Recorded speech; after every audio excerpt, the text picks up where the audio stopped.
are in day 4 of the retrial for Leslie Chance, the woman accused of gunning down her husband Todd Chance back in 2013. Today, for the first time in this trial, family taking the stand. 23 ABC's Veronica Morley is live outside of the courthouse with more on the testimony heard in court today. Veronica?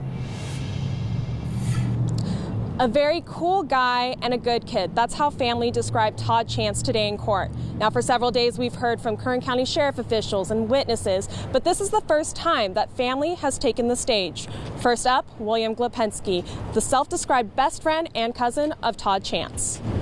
Now, Glipensky testified that he was called by the Kern County Sheriff's Office to view surveillance video when he immediately recognized the woman in those videos as Leslie Chance, telling prosecutors he had, quote, no doubt. Meantime, for the first time this week, Carrie Williams, Todd's ex-girlfriend, asking Glipensky if he knew any, or was called to, prosecutors, defense asking if William Glipensky's Todd Williams' ex-girlfriend asked Glipensky if he knew anything about an affair between Todd and Carrie. Glipensky testifying that he believed there was no affair, stating that he and Todd were close enough that Todd would have told him. Defense attorney Tony Lidgett showing Glipensky a police report in which he told officials that the reason Todd and Carrie broke up was because she was, quote, psycho. Glipensky testifying that he remembered saying this after reading the report, but jokingly. Lidgett asking Glipensky if he could think of a reason Leslie would have had in 2013 to kill Todd, and he responded that she would have no reason. The prosecution digging more into the personal side of Todd, asking Glipensky how to describe him.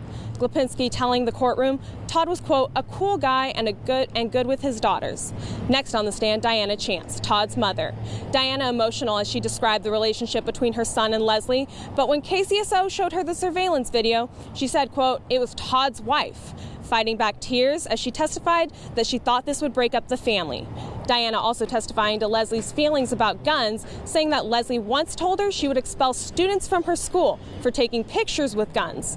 Diana testifying she later saw a photo of Leslie holding a gun herself. Prosecutor Art Norris replaying the secret recording Sergeant Kimmel took when he told the family of Todd's death, and Diana telling the courtroom that she recognized Leslie's voice in the recording, especially in one area where detectives announced they found the Mustang and someone asks, you found the car. Now, Diana will return to court tomorrow, and the defense will have their chance to ask her questions. Meantime, we also expect to hear from Leslie's daughter and Todd's stepdaughter, Jessica Bullman. Live in Central Bakersfield, Veronica Morley, 23 ABC, connecting you. All right, Veronica, thank you.